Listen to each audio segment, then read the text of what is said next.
cá estou eu para mais um vídeo. Desta vez resolvi sentar-me, não é nada meu costume estar sentada. Então, eu arranjei este cenário, como arranjo todos, portanto arranjei assim este cenário mais ou menos, um bocado pindérico talvez, mas ao menos é vermelho e dá nas vistas e mais não sei o quê. Eu tenho aos meus lados, tanto direito como esquerdo, eu estou tipo num trono agora, portanto eu tenho pessoas súbditos aqui assim ao meu lado direito e ao meu lado esquerdo, que são sacos de farinha. Já há uns anos que eu conheço uma senhora, uma moleira, ali em Santo Estevão das Galés. Eu já fiz num vídeo referência a ela, vou fazer outra vez. É uma senhora saloia, pronto, é uma senhora carismática, tipicamente saloia, o modo dela falar, é muito simpática, muito comunicativa.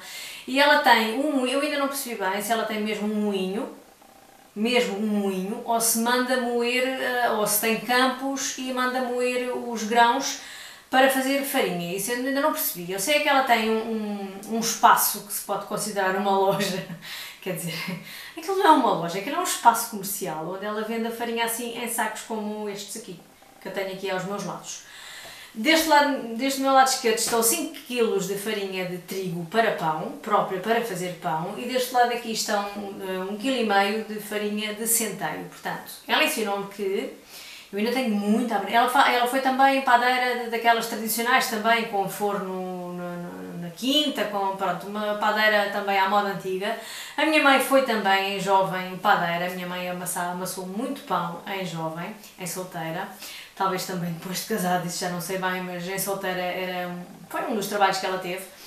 Ela ensinou-me que se põe uma mão cheia desta farinha de centeio em, já não me lembro bem quantos quilos de farinha, mas acho que é meio quilo, porque eu disse-lhe que fazia, cada vez que faço pão, é sempre com meio quilo de farinha. Portanto, se eu lhe disse isto às tantas, eu agora já não me lembro bem, mas não faz mal. Portanto, uma mancheia de farinha de centeio para a minha medida de farinha. E depois um bocadinho de fermento que eu também tenho ali, o fermento que depois vou cortar em porções para ter no congelador prontas a usar assim que queira, porque aquilo também descongela que é um instante, até pode descongelar com o amassar, que não faz mal nenhum. Portanto, eu comprei lá isto, comprei também o fermento. As coisas que ela me ensinou, eu já sei, eu até também tenho no vídeo dito isso tudo, portanto o pão tem que ser amassado vigorosamente, com as farinhas que nós lhes quisermos colocar, claro. Depois, a farinha de centeio desenvolve o glúten, penso que sim, mas por exemplo a de milho, ela também tem lá a farinha de milho, não desenvolve o glúten, portanto por isso é que a broa de milho é um pão tão quebradiço. O glúten é o que faz com que o pão fique elástico. E o milho, a farinha de milho não tendo o tal do glúten, pois níqueles batatoides nunca vai ficar um pão elástico, então fica um pão muito quebradiço, por isso é que a broa de milho é assim. E então ela ensinou-me que primeiro amassa-se, depois põe-se a levedar tapadinho sem ir lá buscar vez nenhuma, senão ao fim de 2 ou 3 horas. E entretanto faz-se o pão nos moldes que nós quisermos. Eu costumo fazer bolinhas porque acho mais fácil de cozer no meu forno.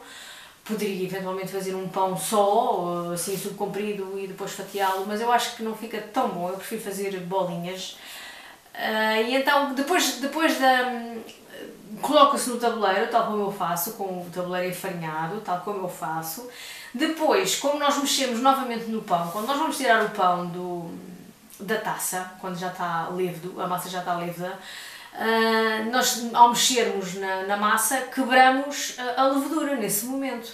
Então o pão precisa, as bolinhas nesse caso, precisam de estar mais um tempo a descansar, tipo uma meia hora ou assim, para voltarem a crescer e então adquirirem novamente aquela fofura que tinham na primeira etapa. Pronto, esta parte realmente eu já sabia, ela só confirmou aquilo que eu já sabia. Para ela era como se me tivesse a ensinar, mas eu não disse à senhora que já sabia, não é? Porque é feia, a gente sei que já sabe. Enfim. E então era isto que eu queria vir para aqui dizer agora, portanto a farinha e tal e coisa, e agora tenho aqui farinha para 5 pães, não, 5 pães, para 10 vezes, portanto se eu tenho aqui farinha para 10 vezes, que são 5 kg, eu tenho aqui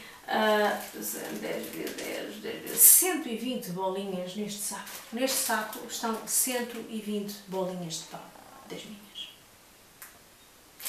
Outra coisa que eu quero dizer acerca desta farinha, Normalmente a farinha para pão é a tal mais grossa, que não tem tanto valor para fazer bolos. Pá, só que eu, quando se me acabar a farinha que uso normalmente para fazer bolos, eu vou usar esta. Eu não noto grande diferença nos bolos por fazer por fazê-los com esta farinha, não tenho notado. Posso vir a notar, mas não tenho notado. Então vou marimbar um pouco para essa questão e puma com isso. Mas vão lá a essa padeira moleira, porque é muito giro, é um lugar incrível. Eu já fiz um vídeo com fotos que tirei lá, e vão porque é muito giro. E também é muito giro fazer pão, pôr a mão na massa é mesmo bom, é mesmo verdade aquilo que se ouve dizer, de que fazer o nosso próprio pão nos torna melhores pessoas.